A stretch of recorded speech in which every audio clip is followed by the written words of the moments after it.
absolutely incredible player. It's the reason he was the MVP last year, and that's probably the reason he's going to be MVP again this year. I mean, it was absolutely amazing to play against him. He made me better, and I'm very thankful to have that matchup to continue to improve myself as a basketball player.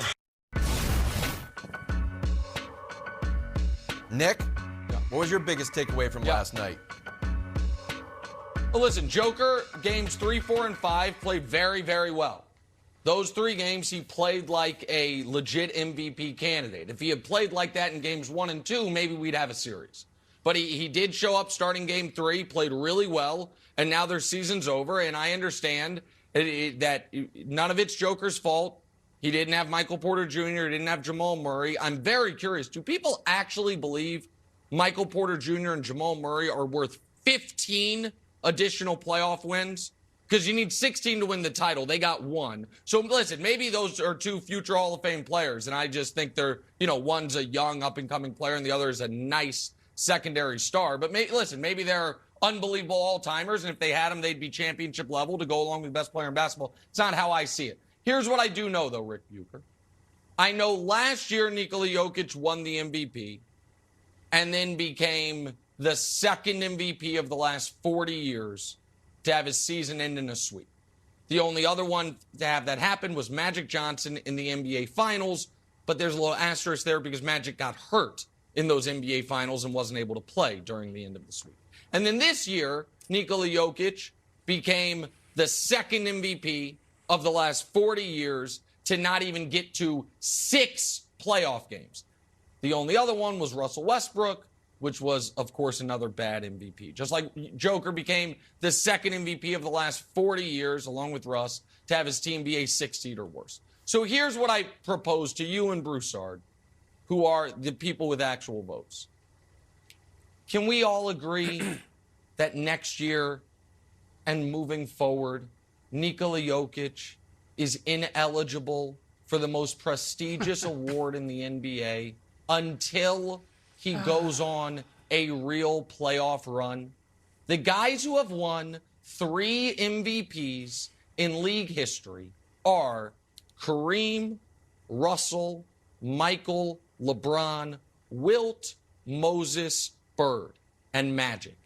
Can we please, so the history books have some relevance, hold off on giving Joker a third until we see him play in a solitary single NBA Finals?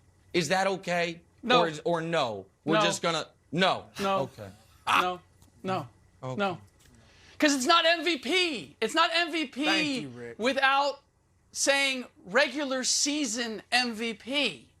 The postseason is not a referendum on whether the guy was the regular season MVP. Now, Nick, I don't think you have anything to worry about because what I've seen from the voters, at least historically, is that when a guy does win MVP a number of times and he doesn't deliver in the postseason, there's a course correction. Right. The voters take care of it. We don't actually meet and get together and do what Nick suggests. Well, then you're saying let's yes. all get together and officially take this guy out.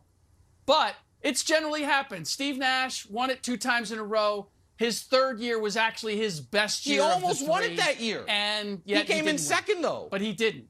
But he almost did. But he Would did. have been a travesty. Dirk Nowitzki won. Dirk Nowitzki won and never sniffed the award again after getting knocked out in the first round. So there is a court. Giannis is playing better now than he ever has. And I'll tell you that over the last 5 years, the guy who I've had at the top of my ballot has not won the award. So I haven't agreed with how the voting has gone. I've never voted for Jokic, even as the regular season MVP. But no, we're not going to utilize all of those fancy, really meaningful postseason numbers that you came up with.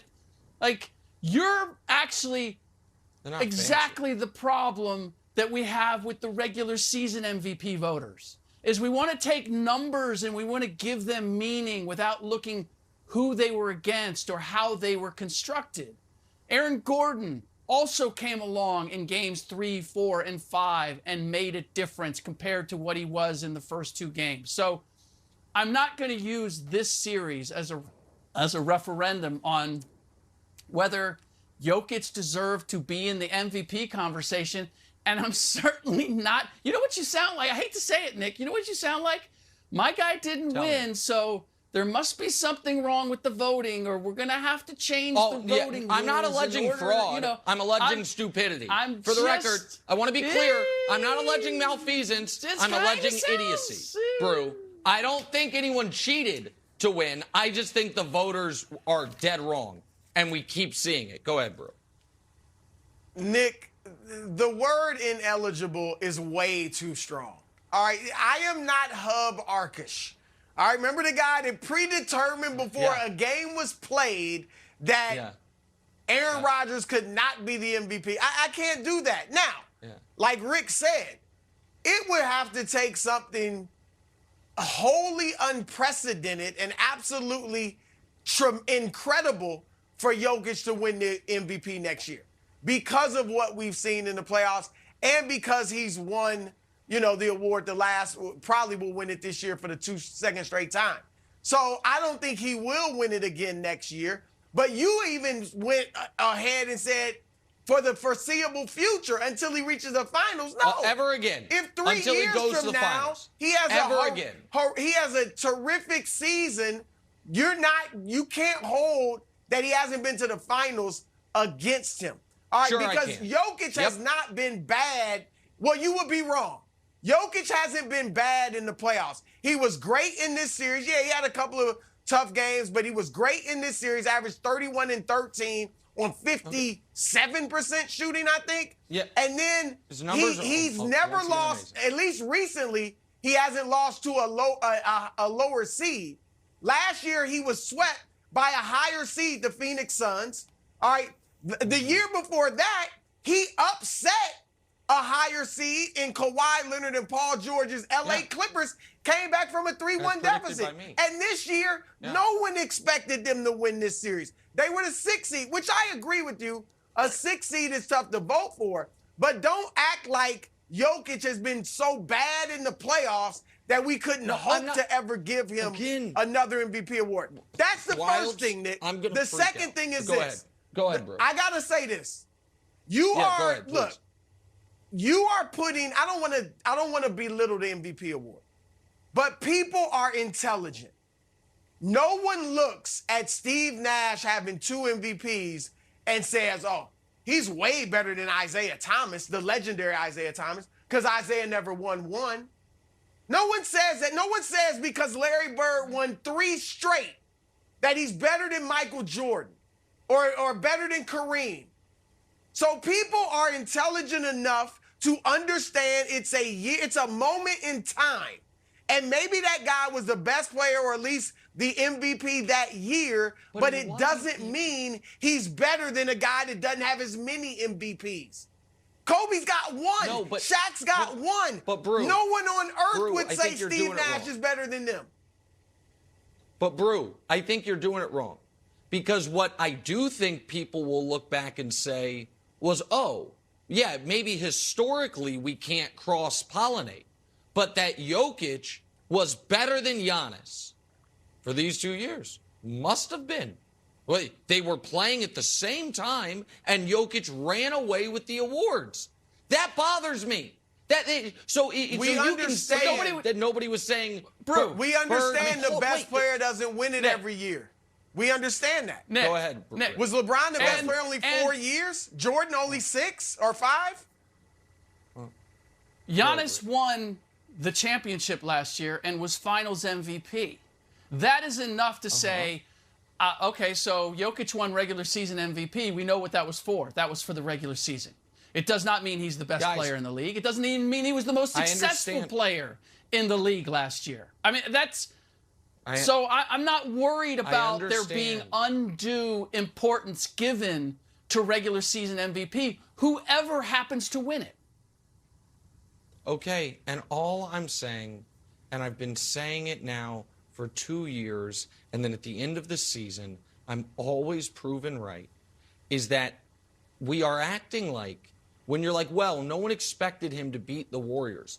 People are acting like he parachuted into a team come the postseason. It's like, oh, man, wish you guys had been better throughout the regular season so we didn't play them. He was there all year.